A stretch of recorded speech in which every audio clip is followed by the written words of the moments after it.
Menjamu Filipina, Indonesia tak perlu main cantik. Kabar buruk, Justin Hubner gagal otak. Laga panas kontra Filipina, dua pemain jadi kartu as Indonesia. Justin Hubner dipastikan tidak akan bisa bergabung dengan timnas Indonesia jika lolos ke babak semifinal Piala AFF 2024 karena mengalami gegar otak. Justin Hubner memperoleh cedera itu ketika membela Wolverhampton Wanderers U21 kontra Aston Villa U21 dalam Premier League 2 2024-2025 pada 14 Desember 2024. Justin Hubner yang bermain sebagai fullback kiri, harus diganti oleh Carson Hayden pada menit ke-92, akibat mengalami masalah pada kepalanya. Situs dan media sosial Aston Villa menarasikan kepala Justin Hubner tertendang oleh penyerangnya, Luka Lins, yang mencoba untuk melakukan tendangan salto dan berujung kartu merah. Melalui story Instagramnya, Justin Hubner 5, bek timnas Indonesia itu, menjelaskan harus absen selama sebulan akibat gegar otak itu.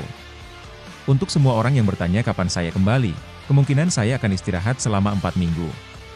Saya mengalami gegar otak, jadi perlu banyak istirahat. Saya akan segera kembali, ungkap Justin Hubner.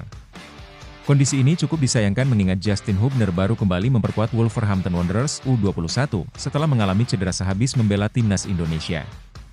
Bersama Wolverhampton Wanderers U21 di musim ini, palang pintu kelahiran Den Bosch, Belanda, pada 14 September 2003 itu baru berlaga 3 kali, dengan 2 diantaranya di Premier League 2. Menjamu The Ascals, ASEAN Cup 2024 dalam mode penentuan, setidaknya ada 2 pemain timnas Indonesia yang akan menjadi kartu AS. Siapa keduanya? Pertama, Rafael Struijk. Dari 3 pertandingan yang dilakoni Struijk, ia belum mampu meraih sebiji gol pun, pastinya akan membuat Rafael Struijk bertekad menyudahi paceklik saat menjamu timnas Filipina di Stadion Manahan Solo pada akhir pekan nanti. Mengingat betapa krusialnya laga tersebut, pelatih Shin Tae-yong akan memainkan Rafael Struijk sebagai starter. Tujuannya jelas, yakni untuk memburu gol cepat di menit-menit awal pertandingan. 3 penyerang Indonesia, termasuk Rafael Struijk, sejauh ini belum mampu mencetak sebiji gol jua. Selanjutnya, bagi rakyat Indonesia, khususnya fans timnas Indonesia, Pratama Arhan kerap mendatangkan berkah lewat lemparan ke dalam. Lemparan mautnya menjadi teror di gawang lawan dan tak jarang membuahkan gol. Tatkala melawan Myanmar misalnya, sebiji gol kemenangan yang dicetak Asnawi Mangkualam pada menit ke-76 berawal dari lemparan ke dalam Pratama Arhan.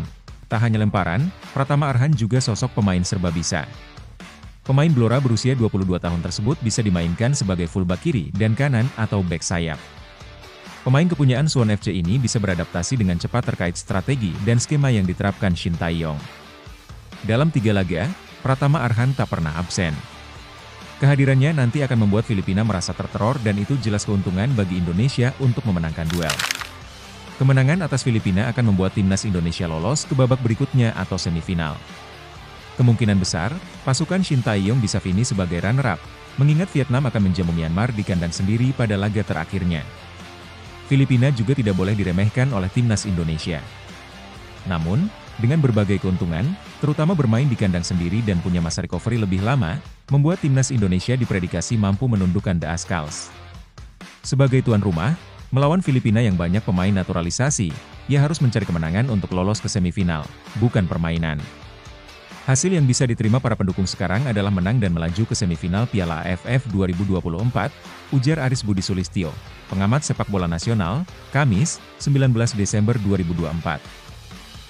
Adapun dalam daftar timnas Indonesia U22 yang berlaga di Piala AFF kali ini, ada nama-nama Hoki Caraka, Victor Dethan, Ronaldo Kuateh, dan Rafael Struijk. Jujur saja, suplai bola dari tengah memang masih kurang.